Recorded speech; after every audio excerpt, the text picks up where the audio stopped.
Welcome back to episode 23 of Pop Kannon. I'm Jordan. I'm Robert. I'm Andrew. And I'm Brian.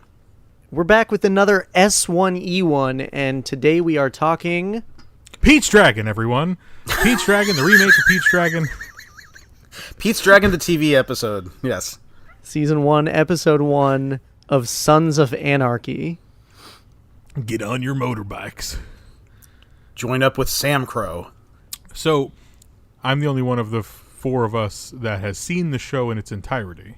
And you guys have all just watched this one episode, and I've probably told Jordan more about it than I should have, not assuming he was ever going to watch it. Right. Kind of like Game of Thrones. So, yeah, similar, very similar. So, initially, for all the noobs to Sons of Anarchy, what was your take? So I really enjoyed it, the very first episode of Sons of Anarchy. Like you said, you have kind of spoiled some things for me throughout. But seeing the first episode for the first time, gauging it as a new thing, I really thought it was really well done and really well put together. Well, it didn't really... I liked it that it didn't really feel like a pilot so much. Like, it kind of jumped right into the story, and the characters were fleshed out pretty early on. It didn't succumb to, like, a lot of the symptoms of a pilot where you don't really... it just kind of doesn't really feel... It feels very inconsequential. This one, it was like a lot of shit was going on. You kind of knew where you were right from the get-go. They were already setting up storylines, is what it seems like, and it was very enjoyable, you know? Yeah, I liked it. I'm not the type of guy, like...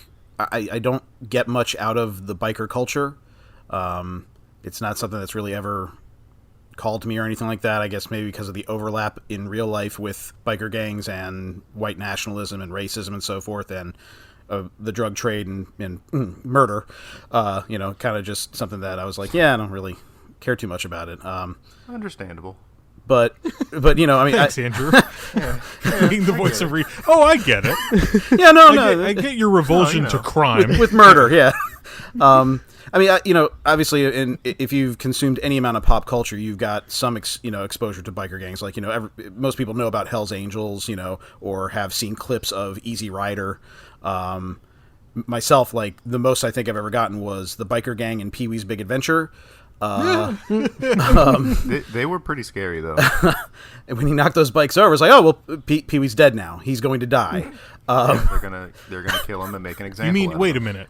You guys have never been exposed to biker culture by way of Wild Hogs? Well, you just so I'm gonna inverse that. And Hog Wild was a pay-per-view that WCW always used to have in Sturgis. So those were real bikers at the motorcycle rally that I was exposed to, of course. No, I was speaking of the Tim Allen, John Travolta film, right. Wild Hogs. And I was hoping to just ignore that, because those trailers, good God. What about Road to Hell Retribution, the video game? Anyone? No. Arguably one of top 3 worst games ever made. I implore you to look it up. It will change the way you see the world. My first exposure to like biker gangs was Unsolved Mysteries. Fuck yeah. Wow. Because Unsolved Mysteries, shout out. Robert Fuck Stack yeah. did talk a lot about biker gangs. In an update, we still have no fucking clue where this guy is. What if you've seen him? Maybe you too can help solve a mystery. I guess that's how they could justify keeping the show titled Unsolved Mysteries. By never solving a damn thing. Fuck. I love Unsolved Mysteries. It was the best, dude. And Robert Stack. R.I.P. Hell yeah. But yeah. So you guys all liked it. Yeah. So I like that. That's awesome. So there's a lot, obviously, like Andrew said, there's a lot in this opening episode. So I always famously tell everybody that after the season 5 finale, I went back and watched this first episode again, and I could not believe how much they were still working on the same stuff. Wow. Just deeper and deeper and deeper, 5 seasons in. Cool. Like the setup for so much happens here, and there's even like little things that like obviously the three wouldn't pick up, but if you go back, watch the series, and then watch it again, there's so much in that first episode that they're just like tickling at that point. Well, that's great that they pay a lot of stuff off. That's good. And it's like long form. Yeah. Oh, Yeah, definitely. the like long that. form story arcs are fantastic. There's a common theme with all the shows that we watch and love, and it's that the writing is great, the acting is great. And in this first episode, I thought both were great. I thought it was really good writing, and I thought it was really great acting. Like my point about saying that, that I wasn't super fascinated by biker culture, it's like the same thing with Mad Men. People raved to me about Mad Men, and it got critical acclaim, and I was just like, what the fuck? It's a fucking show about the 60s ad execs. Who the fuck cares? And friends kept recommending it to me, and so finally I sat down and watched it. By halfway through the first season, I was hooked. I was like, fuck! Yep. This is really good! Dude, exactly. Amanda would always be like, I kind of want to watch that show, and I'm like, what is the drama for high-paid white executives in the 60s? Like, what could they possibly have to... Like, so much. They got the show's costumes fucking right. Fantastic. Great. Yeah. They use a The show is telex. fucking Super. fantastic.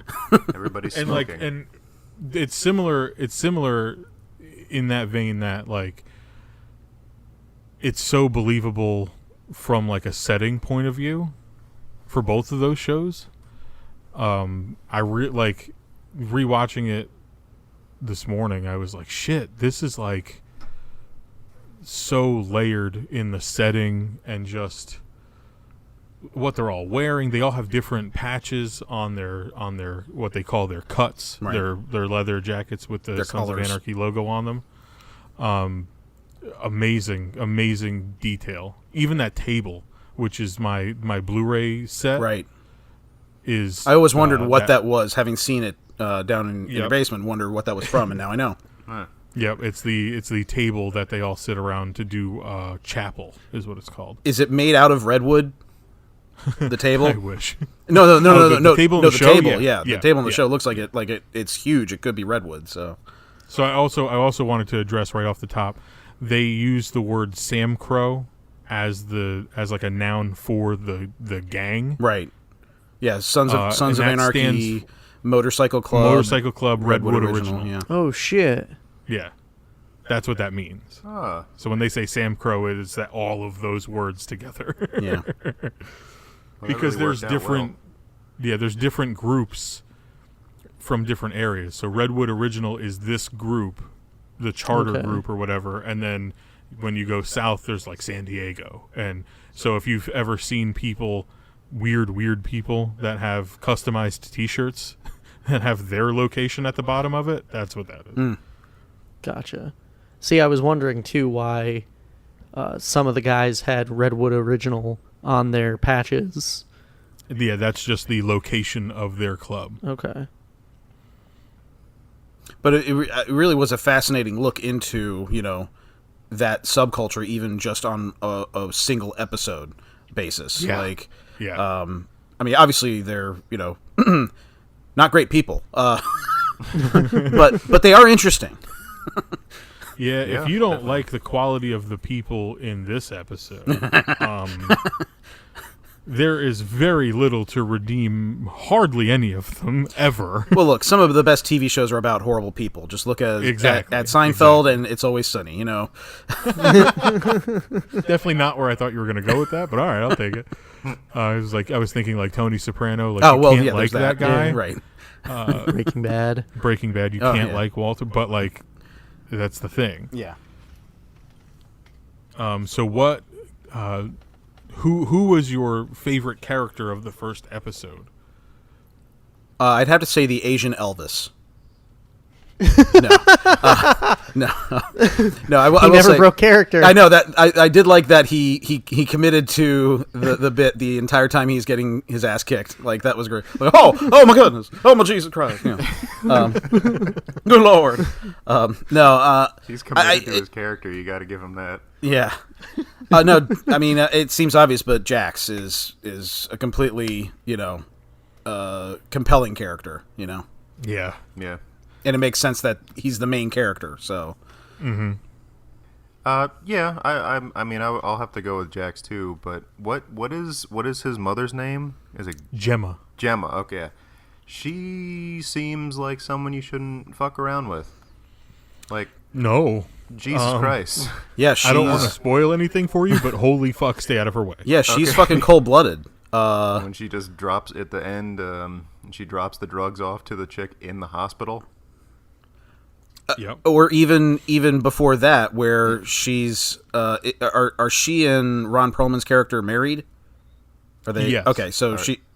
her so at night with her husband, she's telling to nail her son down. Like, that's her son, Oh, yeah. and she's giving permission to this guy to like get him in line, Yep. instead of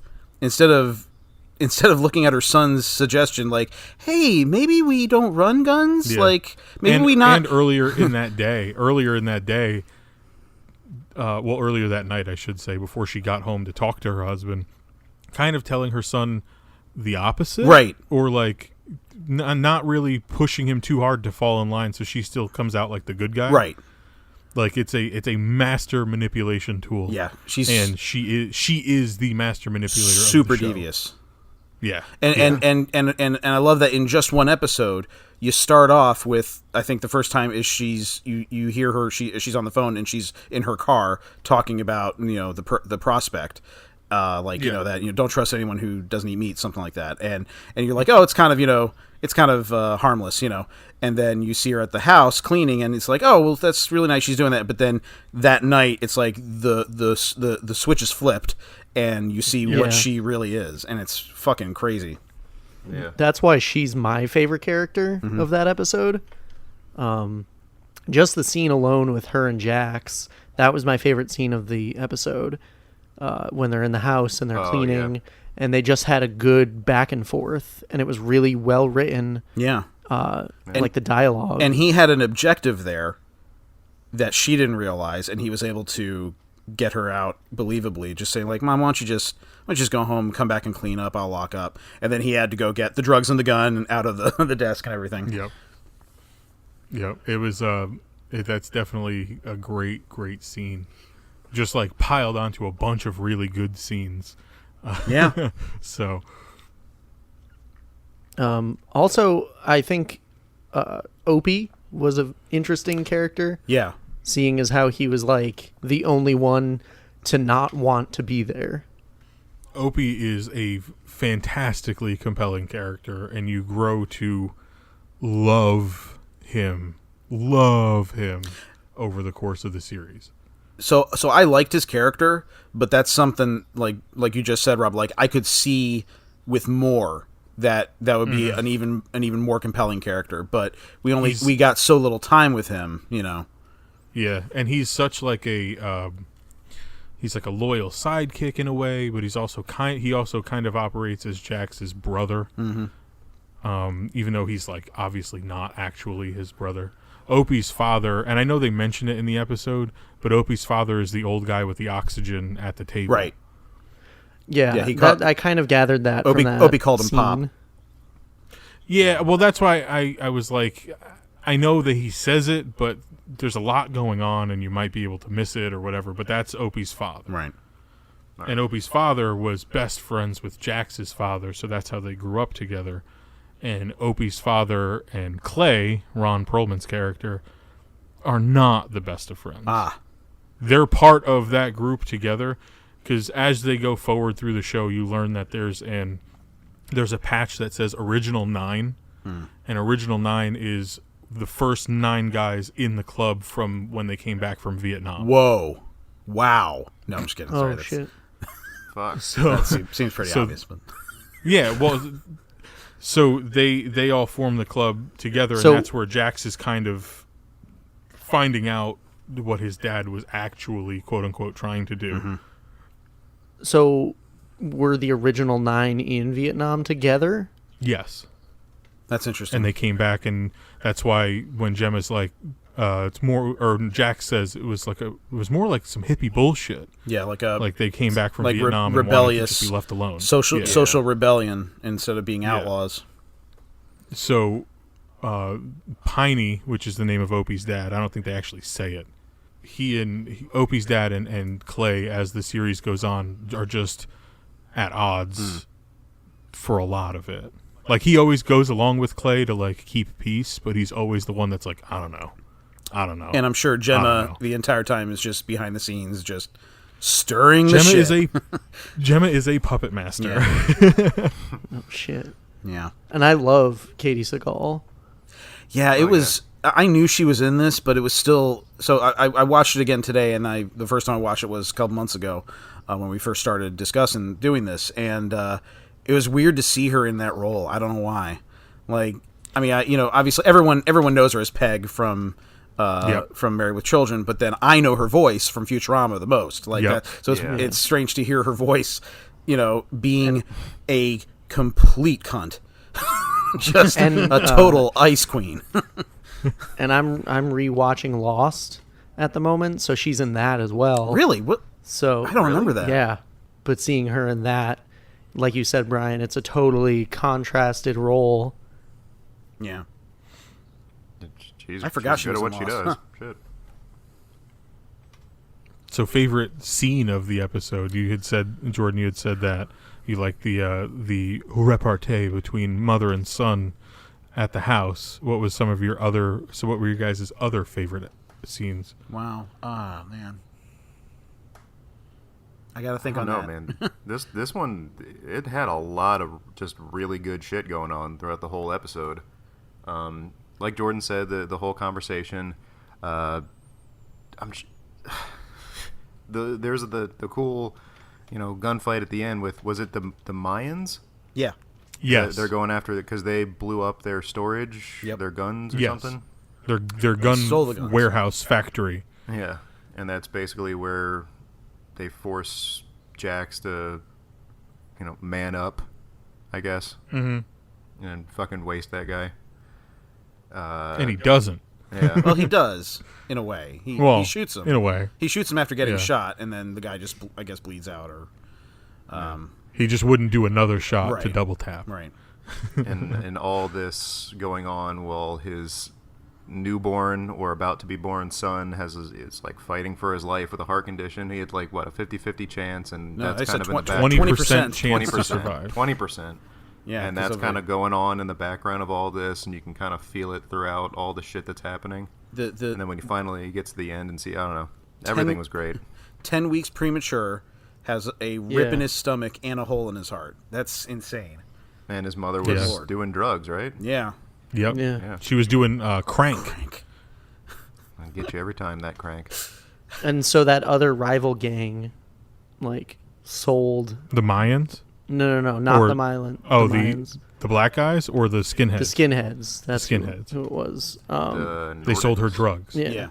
So I guess so my favorite scene, I guess, if I have to pick one, which is really hard because the whole episode was great, was when Jax rolls into that bar and completely just houses the neo-Nazi drug dealer who sold Drea Di Matteo the drugs.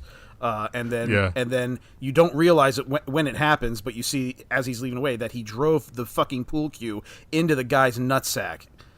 Yep. It's fucking great. Fuck Nazis. Yeah. Didn't kill him. Didn't kill him. Wanted him to suffer. Yep. I just like that the one guy's got a gun the whole time. Like, yeah, I wouldn't get involved if I were you. Let them work it out. And then he said something like, all right, enjoy your lunch, and they leave. After fucking ripping a guy's nutsack off. And that guy, Bobby, who is the Elvis impersonator, Detective Flass. He was the guy in Batman Begins. In Batman Begins, yep. With the falafel episode. Well, you can't feed your kids falafel? Oh, actually, hey, that's a great idea. I'll do that. Thanks. I always, when I first started watching the show, the very first episode of Sons I ever saw was the premiere of season 2. But I saw it out of context. It wasn't like I was watching it on premiere night waiting for it. I just saw it in the middle of the summer one time. Oh, because it was on FX. Yeah. And I can't even tell you what happens in it because I don't want to spoil anything about it. But it is such a what the fuck. I had no idea where it took place. I thought it was definitely a finale episode with the thing that happens. It's the fucking premiere of that season. That's like which what, is like a crazy way to start a show. That's like what House of Cards did in the second episode of the second season, where they, Yes. killing off Zoe. Yes. In that episode, yeah, like really early in the season. Like, good God. Yeah, you would think that that's like a falling action Uh-huh. or a reaction, but instead it's the beginning of a new thing. Yep. So that happened, and me and Amanda were both like, what the fuck is this? So we went back, and this is when Netflix was still delivering discs to your house, and that's how I watched God. Sons of Anarchy Wow. seasons 1 and 2. What a time And to be then alive. was watching 3 concurrently. So 1 and 2 are a real blur for me because of how disjointed I watched them Okay. with season 3. But season 4, I would say, is the cleanest that I started, and then unbelievable from there. Awesome. I will say I have one criticism of the show, and it's really, really nitpicky, but it's something that just both times I watch it just like completely smacked me in the face. Right at the beginning, Jax walks into a convenience store, Yes. and this is in California, right? Mhm. And I just don't buy that there would be a convenience store clerk that hot working behind the counter. I have been all over this fucking country. I've been into a lot of convenience stores, and not one of them has ever come that close, close to being that hot. It's ridiculous. And so, that's the one thing that I have is like, are you fucking kidding me? Like, I get that they want to show that she's into Charlie Hunnam's character, or into Jax, but they could have gotten like an average-looking An girl. Indian man? Oh, no, they're just gonna get an average-looking girl, like not a fucking 9 out of 10 piece of ass. Like, she was fucking gorgeous. I like the idea better that it's an Indian man, but it's the same reaction. He's just Oh my totally God. into it. I read the same. Look at his. I read the same book as a child. Thanks, man. That's great. If you buy them by the case, they are cheaper. That's a great suggestion. I'm gonna I go like it check more out that that Jax is- Fireball. I like it more that He Jax even, is actually he even totally pulls his interested, shirt too. down to show his chest hairs. Maybe he would like this. Oh shit! Holy fuck! Lottery tickets are 2 for $5. What the hell are we talking about again? We were talking about Sons of Anarchy. That's right.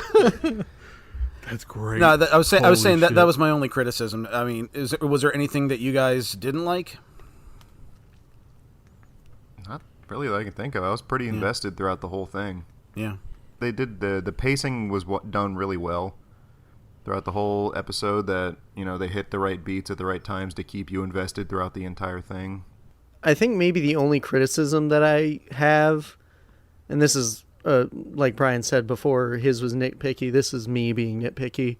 The cold open, and then just cutting away at the specific moment that they cut away, seemed very anticlimactic. Just to go right into the title card, and that was just a pure editorial standpoint on this. I can see where you're coming from. It just felt like they're like, all right, let's just put the theme song there and the title card there. Yeah. Yeah. I just didn't think that was the right spot. Yeah. Maybe. It's a fucking long cold open. Yeah. It is like a 10+ minute cold open. Yeah. To the point where you're like, oh, maybe they're not going to do an opening credit. Yeah. And then it just happens. But I will say, I fucking love that opening credit sequence. I love that song. I love that how they show the tattoos and they morph into the people's names. They keep the same one throughout the show. Oh, good. I was just going to ask that. For every if it season, changed it's from the the same. pilot or not. Every season it's the same, but as characters go away or come back, they shuffle their order. Okay. Or move them up or backward. Cool. So as a character will become more important, they will be added to the beginning or the middle of that title card. And as people inevitably die, as all humans do, Whoa! they get phased out. I'm sorry, spoiler. Everyone dies. I know. Breaking news. But I love that. And then there's a season of the show where they spend a lot of time in Ireland. Cool. How Really? the hell does that even... I can't. It gets explained.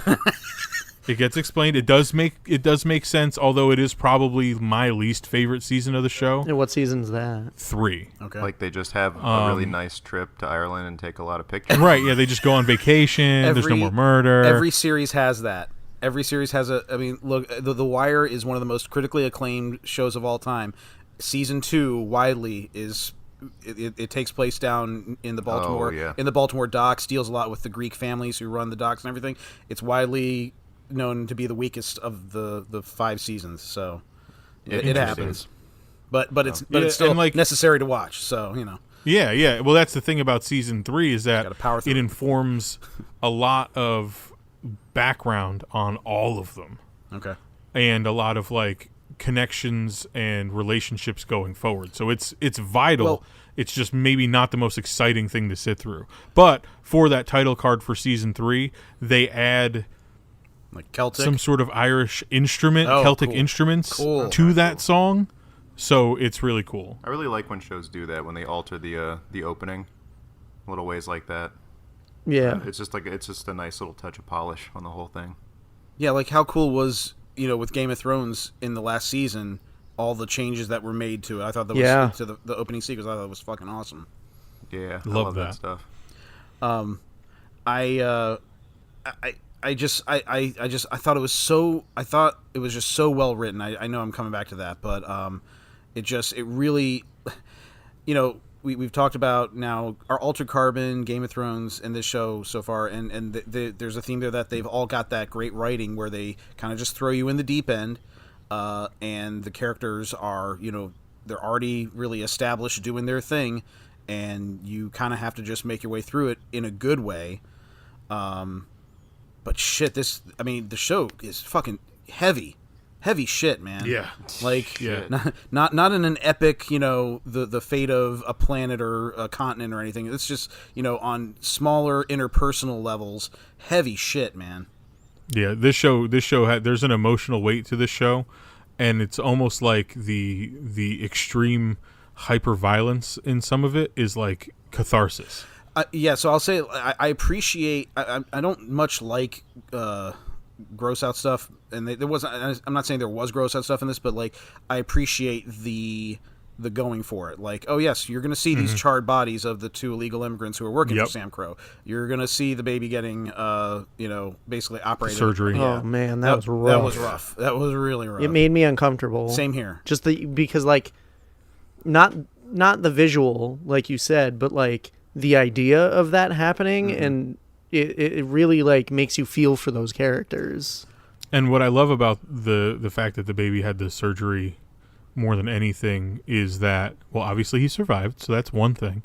But the fact that Jax was handling it the way somebody who's never been a father, who lives that lifestyle would, Right. which is to just bury himself in other stuff. Right. Work. Like, I'm not going to the hospital. I don't have time. I'm doing all sorts of stuff. I can't get there. And his mom's like, no. Basically convincing himself that the kid's going to die quickly Right. anyway. So he doesn't have to worry about it. Exactly. Taking out his aggression on some guy's nutsack. Yeah, I will say both times I couldn't. I have a thing about needles. I can't watch when even if it's make believe, and obviously Drea Di Matteo did not inject Shoot herself Crank. with crank, but I can't watch her put the needle into fucking. Yeah. Ugh. I mean, so have you ever seen Drea Di Matteo look worse? No, and I have seen her in Sopranos, so she was never. Looking I don't think really I've seen her great. in anything else. She's in Sopranos. She's Christopher's guma, Christopher. girlfriend, not his guma, his girlfriend. She was in Joey. Yes, she was Joey's sister. Yes. In the Friends spinoff Joey, the ill-fated Friends spinoff. That's our next S1E1, guys. Joey. God no. I don't. No. I don't think you could even find it if you wanted to. It'll Coming soon to Disney Plus. I'm sure. No, I'm sure it'll be on the Warner Brothers one because they're gonna have Friends. I'm sure they'll have Joey. Ugh. One will be watched by everyone, and one will never be One watched, person. except It'll be for Matt maybe LeBlanc. Matt LeBlanc's mom. Loves Joey. It's us and Matt LeBlanc's mom. She's going to be our special guest on the S1E1 for it. I bet she's not even alive. Like, Fuck. sorry. It's our first Seance 1E1. It's our first seance in this incarnation of the show, to be fair. It's true. That's true. That's true. For the Halloween episode of Pop Culture Shock Headcanon, Jordan was seanced into the room. That was great. So very Yeah, spoopy. So if only. Going back to like seeing people from other shows, though, that's interesting because it was really cool seeing Shades from Luke Cage. Yes. Yeah. Oh shit! Yeah. I popped for that. Yeah, the doctor, is it Tara? Yes. Yeah. So I was trying to figure out where the fuck I'd seen her before because she looked super familiar. And I looked it up and she was in Mad Men. So that's where I'd seen her before. Yep. Tara becomes a vital character Awesome. in the show. I like hearing Well, she was in the gang, Because right? I mean, if you go back to, we keep saying it, Sopranos, all outlaws need a doctor. that. Yeah, right, yeah. And then her in is with Jax and he's the vice president. Things kind of fall together. Wasn't she was a former, I don't know, whatever you would call it. She was involved with the gang, right, Tara? Her and Jax, they don't get into it deeply in this episode, but her and Jax do have a romantic history. That's what I took it. That's what I took Yeah. from the first episode. Is that there's that a romantic awkward hug into face rubbing with the forehead thing can only be done by somebody you've had sex with history. before. Don't forget noses. Yeah, the nose crunching on one another's face. The very first time, I imagine the very first time you see that, you're like, what the fuck? I thought it was a little awkward when they started to bite each other's nose. That was a little weird to me. But Well, Brian, the sexual tension was real. All right. the licking I can do, but the biting is where I draw the line. I just couldn't believe she just kept like dipping her tongue in his ear. It was so it's like they're in the middle of the hospital and she's on the clock. It's so strange. And then obviously the other group at the very beginning of the episode, the Mayans, they have their own spin-off series now, which the first season aired last year. It starts around when Sons of Anarchy aired. Kurt Sutter was the co-showrunner and writer of the first season and the second season, but he has stepped down because they're done with season 2. Of the Mayans. Like filming and everything. Yeah. He brought it to the end of season 2, and he said it's time for the white guy to leave because Mayans is all about the enough. Mexican motorcycle club. And he was like, I think it's time for me to step away. It's in very capable hands with the guy that he gave it to. Who is himself the guy who runs Mayans, is an ex-con motorcycle gang guy. Cool. Oh shit. So Sutter brought him on as a assistant or whatever for Sons, and they worked together. They co-wrote Mayans together, and then Sutter was like, I think I've done all I can for you. So season 3 of Mayans, if it gets renewed, will be just him running the show. Is Mayans good? Mayans season 1, it is a very different, even though it's so much of the same, it's from 2 different perspectives of those clubs. Because Sons of Anarchy, Jax is the VP, so he's at the table with all of the head honchos listening to the deals, and we're going to do this, and we're going to run guns and all this stuff. Mayans, you are following a prospect, who is the guy named Half Sack in this show.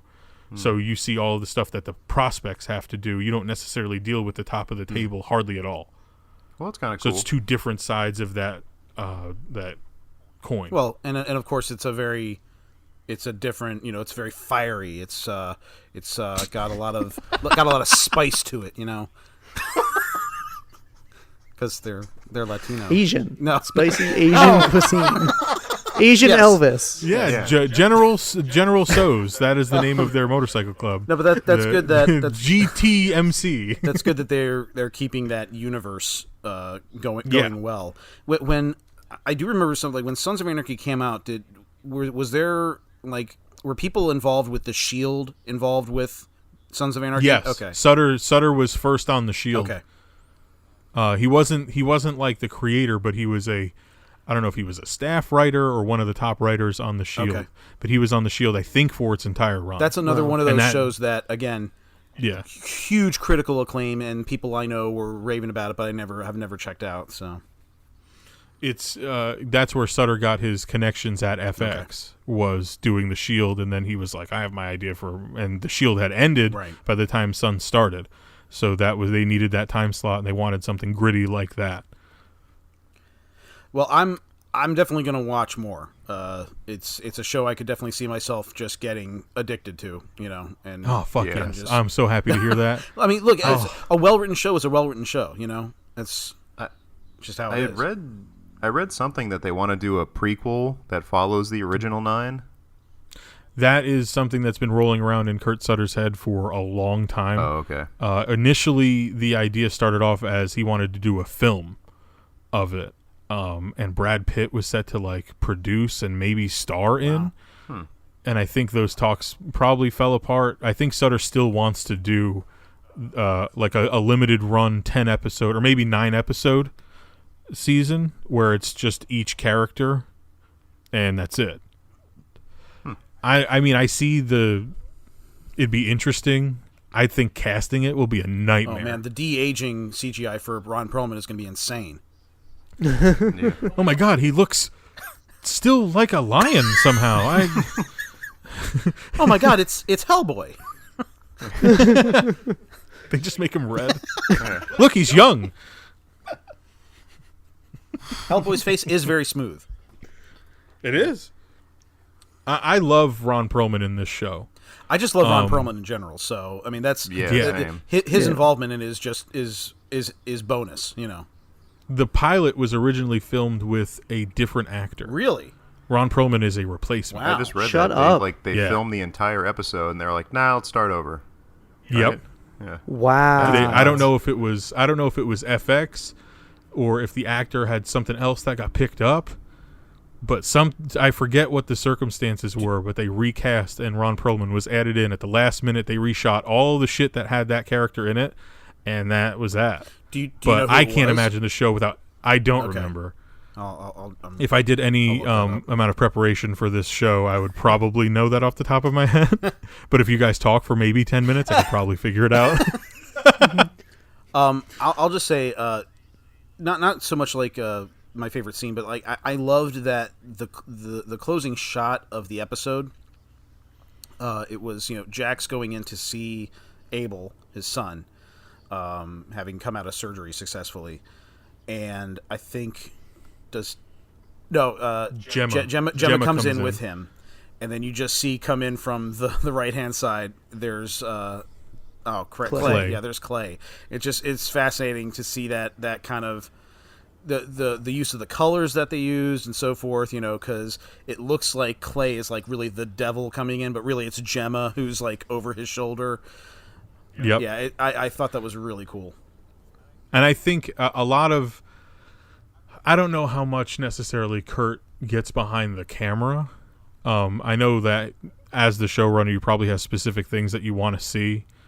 But that is probably, I'm sure there's some sort of classical piece of artwork that has some sort of resemblance to that specific alignment of people and how they are. There's probably something like that because it is a very specific. Clay enters that frame and just looms in the darkness in the background, and it is such foreshadowing. And I fucking loved that because I totally forgot that that's how the episode ended. So Jax was hopeful and happy finally that his son was safe and everything was good, and his mom shows up see, I told you, and she kind of comforts him, and then Clay in the background just hanging out. Oh shit! So while you were just finishing that thought, I looked it up real quick. It's Scott Glenn. Yes, Scott Glenn. That's the name. Wow. So nothing against Ron Perlman, but Scott Glenn is a fucking amazing actor, and I could absolutely see him in that role. Damn. Wow. Yeah, That's I wonder awesome. why. But yeah, Wonder why they changed it. I absolutely agree, Rob. That it definitely, that last shot definitely evoked an artistic, a work of art kind of thing, I really liked the show. I really liked it. It's something that I would definitely watch on my own. I know it's on Hulu, so I might start that up after my rewatch of Lost is over.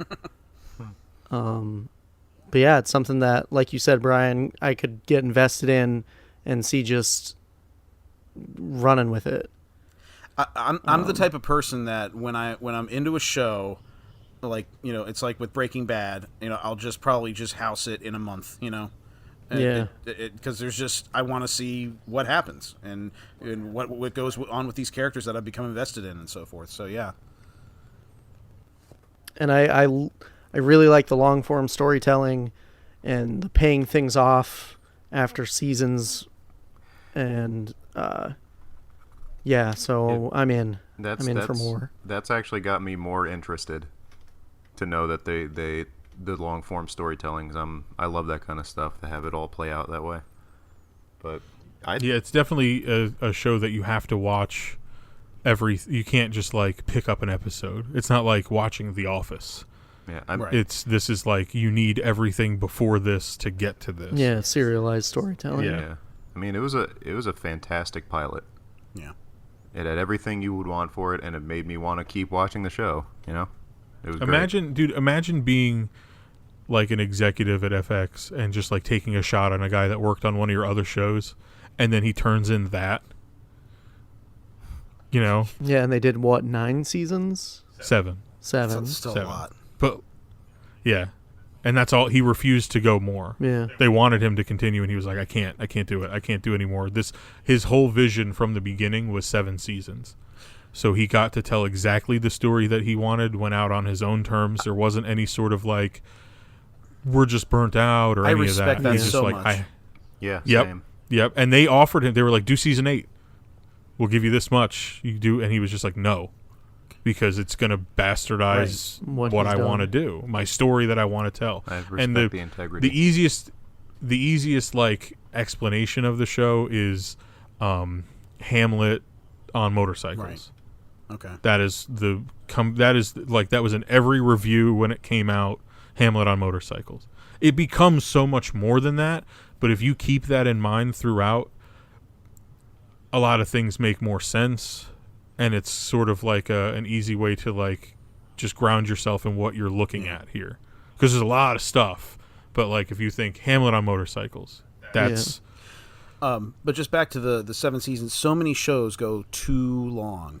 And some of them are Yes. shows that I love. Like, I know Amanda would probably rip my throat out for saying this, but Friends went way too long for me. I like it stopped being funny after like the 6th season for me, and I kept watching, but it just wasn't. I don't rewatch that past season 6 anymore. How I Met Your Mother, I love that show. It went a season and a half to 2 seasons too long. You know, You could say The Office. The Office, seasons too long. Office, I think went too long too. Yeah. You know, so it's really nice to know that the showrunner for this, as I'm getting into it, was like, yeah, no, we're gonna stop when I want it to. We've done everything I want to. This makes sense. It's a good ending. You know, so that's cool. I also wanted to mention the wall of mugshot pictures. Yeah, that was cool. In the clubhouse. And then down the hallway is John Teller, Jax's father's motorcycle, is like rebuilt in like a display case on the wall. Cool. That like blue bike that he touches when he's coming out, Yeah. that's his father's motorcycle. There's a lot of father-son stuff. I was going to say, do There's we a- get more backstory? There's a lot of mother-son stuff. I'm gonna make a prediction. Okay. I've not looked. I've not looked anything up online, so please don't confirm this or anything. Or no, I'm just making a prediction, just based on things from this first episode. I have a feeling that when she said that, you know, his father was like dragged by a semi, you know, I have a feeling that probably wasn't an accident. I'm just gonna throw that out there, see if that gets paid off. So, but yeah, that I will not confirm nor deny what you have just put forward. The mugshot wall. Interesting fact: they all did get arrested for that, to get those shots. Talk about just like method and committing to the character. role. For cinema. Another because because I was so invested in the show during its original airing, I have 2 magazines, an entire book of the show. Like I have all of this shit about it. Yeah, you're a mark. We get it. I'm a huge mark for the show. I couldn't wait for us to do this. And I'm so happy that you all fucking liked it. Like, I'm thrilled about it. Because I have so much literature about the show and I was such a huge fan of it during its original airing, I know that Charlie Hunnam spent time with an actual person in his role. Oh, wow. In a motorcycle gang to, like, just kind of get the vibe for what's going on. And throughout the program, everybody else wears, like, boots. He always wears white sneakers. Bright white sneakers. And because specifically that guy also did that, and it was such like a calling card for him because you don't wear white sneakers to be a fucking motorcycle gang fucking member. Sneakers are gonna get fucking dirty, destroyed. Yeah. So sneaker budget must be it just became like a calling card of the character throughout. He just buys in bulk, Andrew. The show. Right. Goes to Costco, goes to the sneaker section. Give me all your white size 10 and a 300 halves. white sneakers, please. Can I have your box of Air Force Ones, please?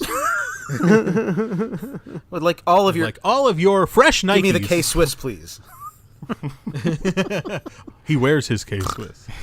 He wears his K-Swiss. Oh, shit. So any final thoughts on the episode or the future of Sons of Anarchy? Yeah, as I said, I really liked it. I can see now what a lot, I won't say a huge amount of friends, but several of my friends have been raving about, including you, Rob. It looks like it's going to be a really good show. It was a great pilot, so I'll definitely be watching more. My mom has actually been trying to get me to watch this show for the last 10 years, I guess. Oh, your mom's a biker, okay. Yeah. yeah, she'll fucking kill you. But I know, I finally watched it, and I don't know, I went to like, yeah, I'll give it a shot, but I invested. I want to keep watching it. So, pilot did its job. I'm so happy that I've made your mother happy with you. Thank you. I really, really enjoyed it. I really liked the dialogue, the writing, and I was even happy with some of the cinematography that they used. The shots of them riding their motorcycles get so much better as it goes on. That's what I figured.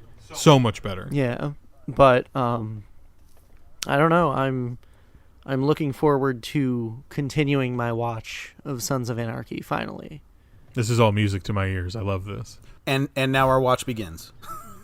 Is that how we're going to end every S1E1? No.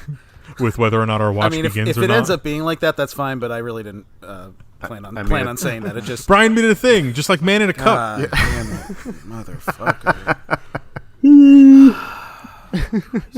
Well, now that's going to be our sign-off for S1E1, and now our watch begins. No, that's... Yep. That's... Deep No, cuts. no, please. I'm sorry I did this. As with the other thing, I regret everything. And Brian's catchphrase. My catchphrase is "I hate my life." That's what everyone knows that I say. That's true. He does say that a lot. this is fine. On and off the record, he says that a lot. That's a staple since I was in college. So for the past 20 years. Hey, you want to get some lunch or something? I fucking just hate my life, man. All right, so for Pop Cannon, this has been episode 23. Michael Jordan. I'm Jordan. I'm Robert. I'm Andrew. And I'm Brian. Oh, God. Now our watch has begun. Fuck. Can we all just say I hate my life at once?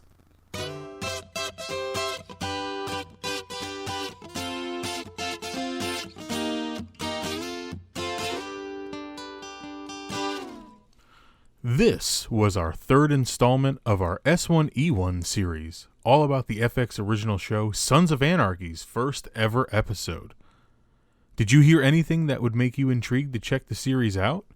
You can check it out on FX Plus or Hulu or DVD Blu-ray. If you watched the show when it originally aired, how was the walk down memory lane? I know for me, I'm dying to jump back into this show again. Do you enjoy family drama? Anti-heroes like Tony Soprano or Walter White? Outlaws? Do you enjoy tons of action and great humor sprinkled in, then you should definitely check out Sons of Anarchy. And if you have, or if you decide to, let us know. We'd love to hear that our conversations directly led to someone getting into a program that they didn't think they'd be interested in. We've sort of fashioned these episodes in that way too. You know how when you've seen a show and you try to convince your friends to watch it? That's this. Make sure you subscribe to us on your favorite podcast platform so you never miss an episode by searching Pop Kannon. You can also find us on all social media at Pop Kannon. Just don't forget that K. It's Cleaver. You know, that's how you pronounce clever with a K. Visualize it. You know I'm right. And you know you love the guys on the podcast, so go ahead and follow them too. Start with me, though, Robert, on Twitter and Instagram at Yesball. But don't forget Jordan on Twitter and Instagram at JL24FPS. And if you get around to it, sure, follow Andrew on Twitter at flavored_red and Instagram at AndroidSkeleton. And I'm not sure exactly what your policy is on following followers, but that's what Brian is.